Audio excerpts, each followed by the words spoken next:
Hello everyone, in this video I will teach you how to set up and solve a heat transfer study in COMSOL Multiphysics.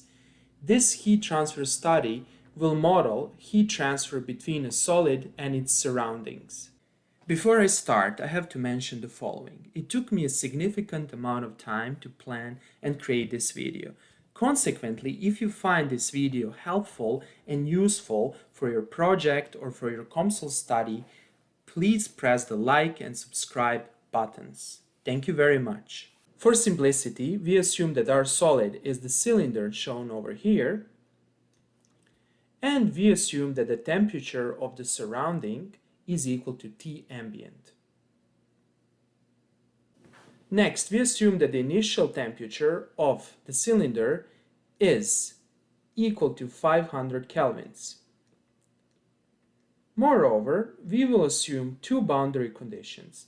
We will assume a convection boundary condition and a radiation boundary condition. The convection boundary condition is applied to the top and bottom surfaces, and the radiation boundary condition is applied to this side surface. In COMSOL Multiphysics, we will model heat transfer due to convection by using this equation. Here, P is the transferred heat power, A is the surface area, H is the heat transfer coefficient, T is the temperature of the solid, or better to say surface temperature of the solid, and T ambient is the ambient temperature. On the other hand, we model the radiation boundary condition by using the combined Stefan-Boltzmann law. In this equation, P is the radiation power, A is the surface area, epsilon is the emissivity, sigma is the Stefan-Boltzmann constant, T is the temperature of the object, and T ambient is the ambient temperature. Basically, in this video, we will simulate the cooling process of the solid where the cooling is being performed by convection and radiation.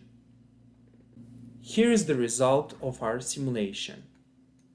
What you can see over here is the temperature distribution of our solid at the time instant 1000 seconds. On the other hand, on this graph over here, you can see a transient of the cooling process. So what we did to generate this graph, we isolated a single point over here, and we assumed that at this point we have a thermocouple that can give us temperature of this point in time. So we can see over here our initial temperature of 500 kelvins, and we can see that after 10,000 seconds the temperature becomes approximately 464 kelvins. Here is how our results look in COMSOL Multiphysics. This is the temperature distribution, and this is our transient response. Next, I will explain you how to define and solve this problem in COMSOL Multiphysics. So let's start. First, we will click here, File, we click on New. Then we click on Model Wizard. We are considering a three-dimensional study, so we click over here. And here you have several options. Probably your window will look different than mine since you might have more modules over here installed. I only have several modules. So I click over here, I click on Heat Transfer, and I click on Heat Transfer in Solids, and I click on Add. Then I click on Study. Here you have several options for studies. You have a stationary study that will produce your steady state error. We don't want that option since we are looking into transient response. Consequently, we click on time dependent. And I will not save changes to my previous study. And here we are. This is the starting screen. The first step is to define the geometry of the problem. We click on Geometry, right-click, and we select the cylinder option. Here, I will use the default parameters since I don't want to change the radius, height, position, and other parameters. And I will click on Build Select.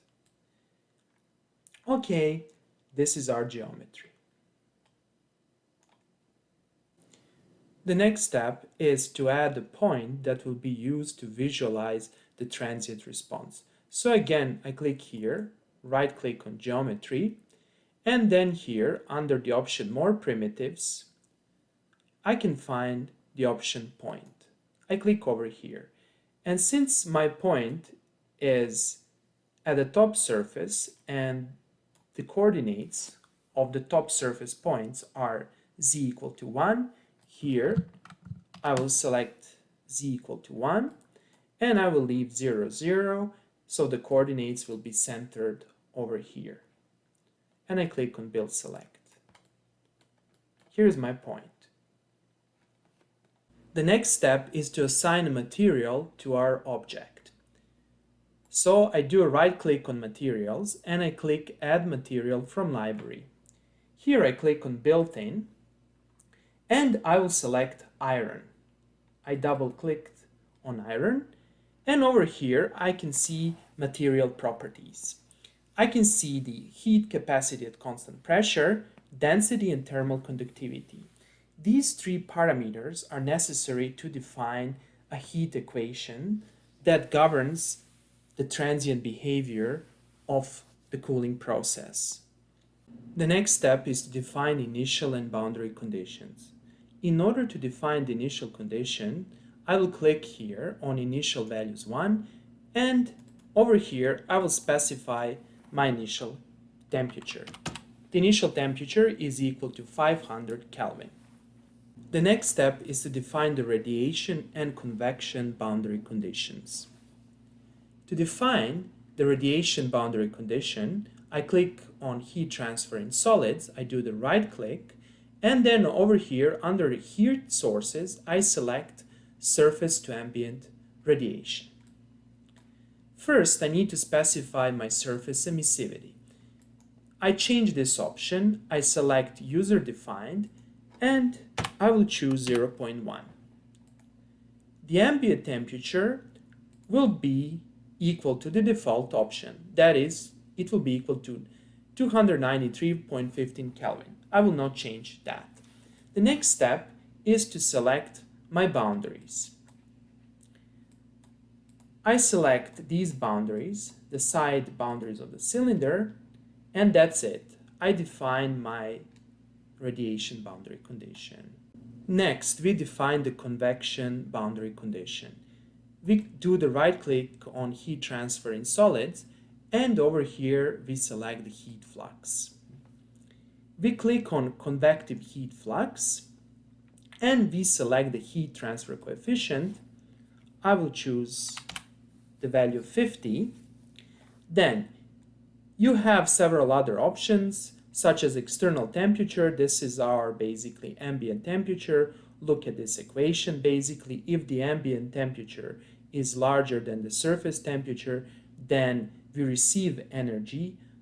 Other way around, that is vice versa, if the ambient temperature is lower than the surface temperature, then we emit energy. Next, we select our boundaries. We select the bottom and top boundaries, and that's it. We have defined the convective heat flux. That is, we have defined the convective boundary condition. The next step is to mesh our geometry. We click on Mesh 1 and we click on Build All. And this is our geometry. It's being completely meshed. You can, for example, change the mesh density by specifying the user control mesh. You can basically play with these parameters over here. You can play with the element types. However, I'm not going to do that in this video due to the brevity. And the final step before we run our simulations is to specify the total simulation time. So here under Study 1, we can select Step 1, Time Dependent, and over here we will select the discretization step and we will select the final simulation time. This is done by specifying this range. This range means that we start from basically 0 time This will be the time step. I will select the time step of 500, and my final time will be 10,000. Okay, and we are almost done. We can freely simulate our dynamics. We can do that by clicking on Compute. And here we can track the progress, and here are the results. This is our final temperature at the time instant 10,000 seconds. So if you want to see a temperature at, let's say, 500 seconds, you can change the time parameter here and you can do plot. Or if you want to see, let's say, at 5,000 seconds, we repeat this procedure and we see our temperature distribution. We can see the isothermal contours by clicking over here, and we can basically see pancakes. These pancakes represent temperatures or slices of our material with constant temperatures. And finally, let us plot the transient response of the system. We do the right click on the results and we click on 1D plot group. Here under the 1D plot group, we select a point graph and we select our point. This is our point. We expand the settings window and we click on plot. Here's our transient response. Let us modify this graph slightly. For example, you can change coloring and style. Over here we can change the width to make this graph more visible. You can also change the font size and other parameters. Okay, that would be all for today. I hope that you liked this video. If you like the videos I create, please press the like button and the subscribe button. Thank you very much and have a nice day.